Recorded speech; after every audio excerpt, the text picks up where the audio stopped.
Saudações, galera. Eu sou o professor Jair Chacon. Agradeço aí que você tenha acompanhado essas aulas. Nossa quinta aula nós vamos falar da passagem de Deodoro e Floriano.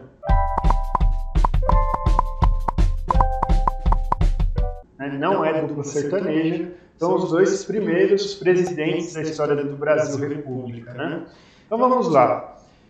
Deodoro, após o período de governo provisório, foi eleito à presidência em 25 de fevereiro de 1891, mas de uma maneira muito estreita, pois ele obteve 129 votos contra 97 votos de Prudente de Moraes, que depois seria o primeiro presidente civil eleito da história do Brasil.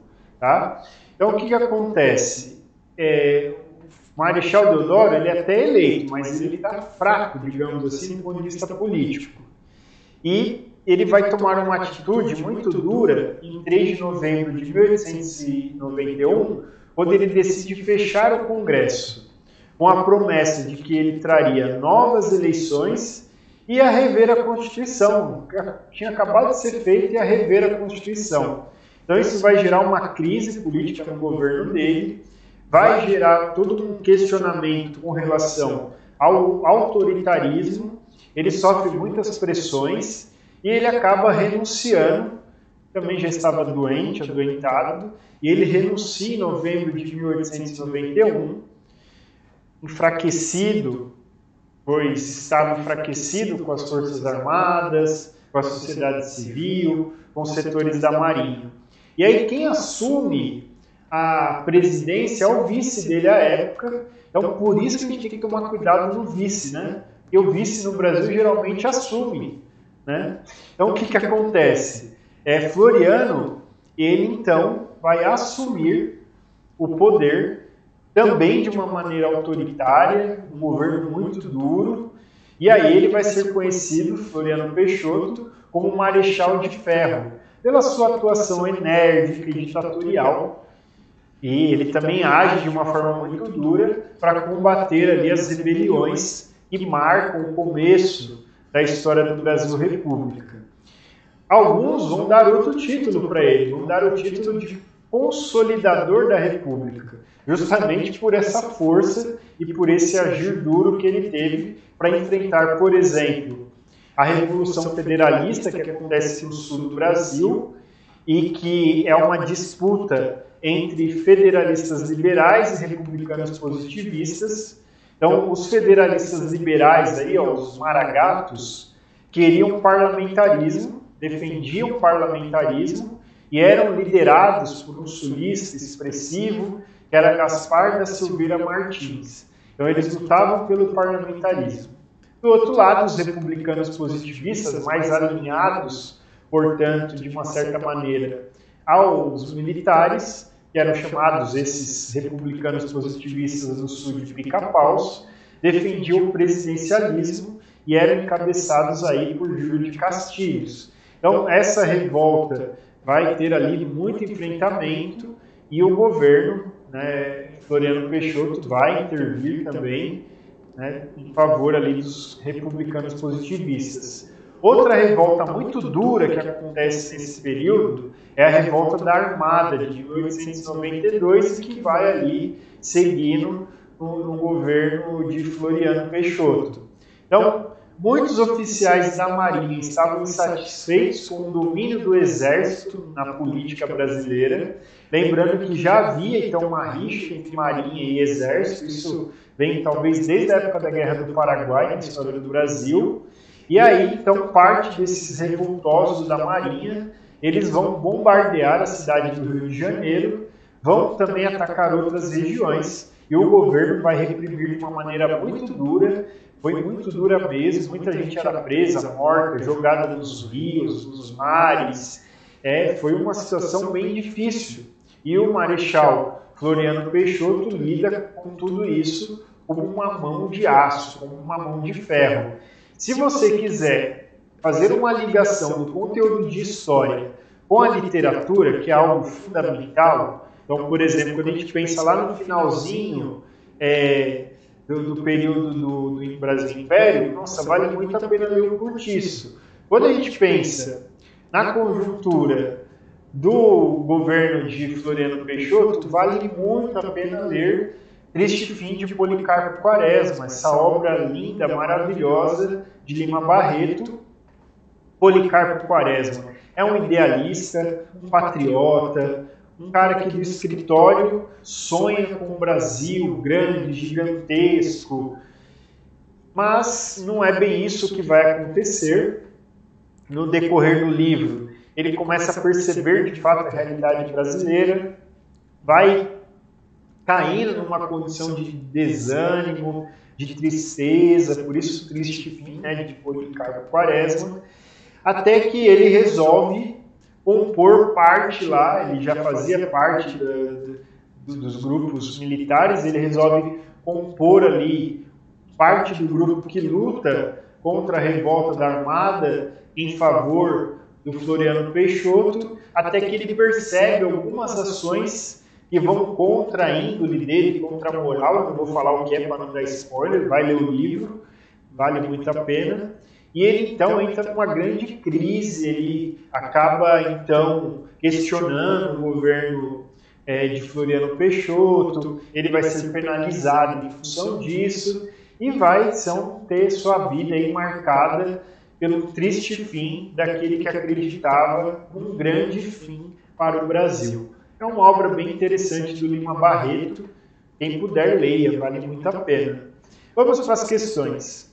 A cidade do Rio de Janeiro foi bombardeada em setembro de 1893. O acontecimento refere-se à revolta da vacina? Não. Reação republicana?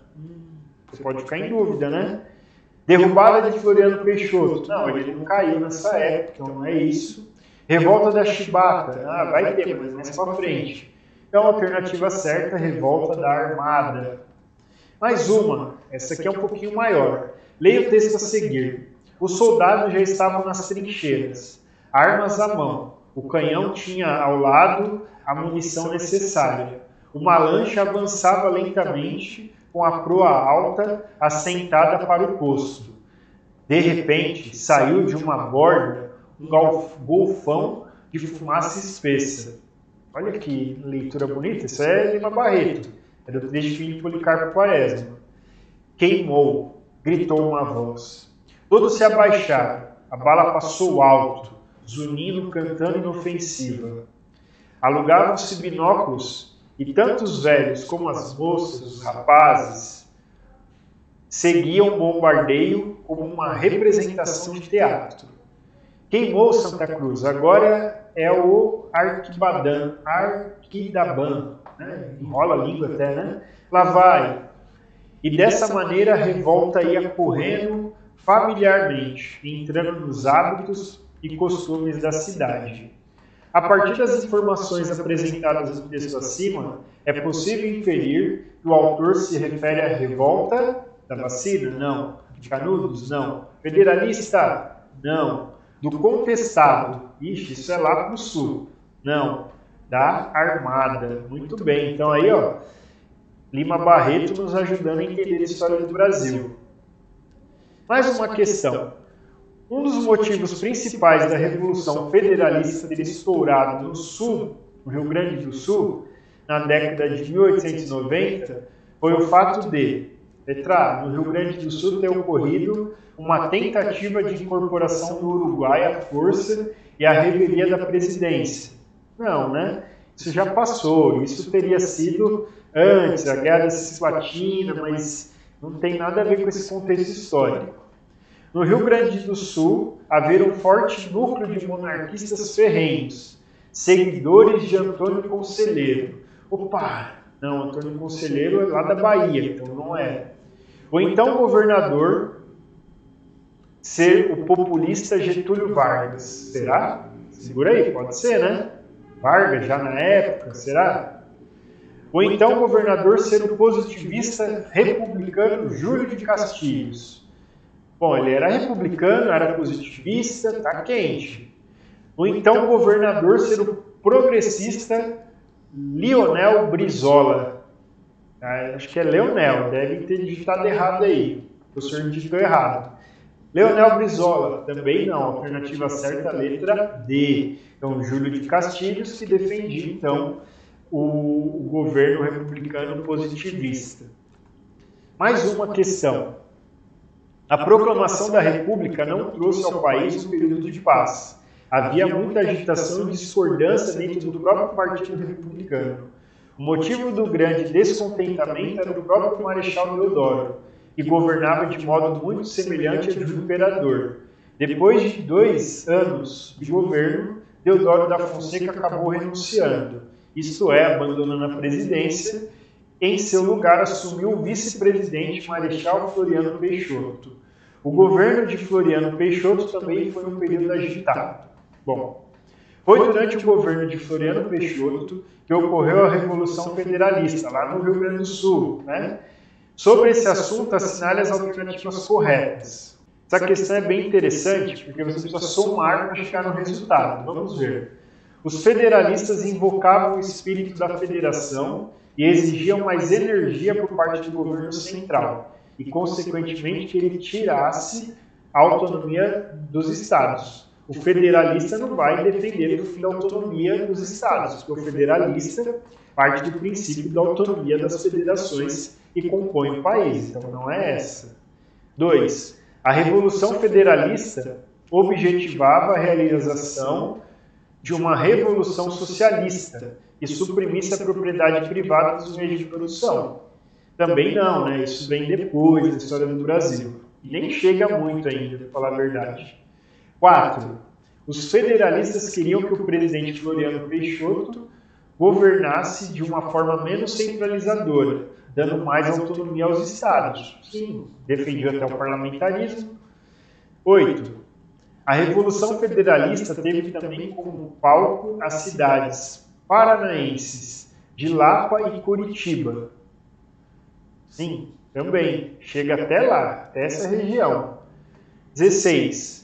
Os líderes da Revolução Federalista almejavam depor o governo de Floriano Peixoto e reimplantar a monarquia. Não, né, gente? Eles são federalistas, querem o fim da centralização, não vão querer reimplantar a monarquia. Então aí nós temos que somar 4 mais 8, que vai dar 12. Alternativa certa, letra E, número 12. Mais uma? Vamos? Aguenta? A alcunha que os partidários sulistas da República da Espada deram aos seus inimigos partidários do federalismo foi mulas, paraguaios, guaranis, gaúchos, maragatos. Maragatos, né? Alternativa certa, maragatos. Muito bem, galera. Mais uma vez agradeço por ter acompanhado esse vídeo, falando um pouco de todos esses movimentos de revoltas que vão acontecer aí nessa passagem do governo de Marechal Deodoro para Floriano Peixoto, aquele que vai governar com mão de aço o Brasil República. Tá certo? Um grande abraço, curta, compartilhe, até a próxima.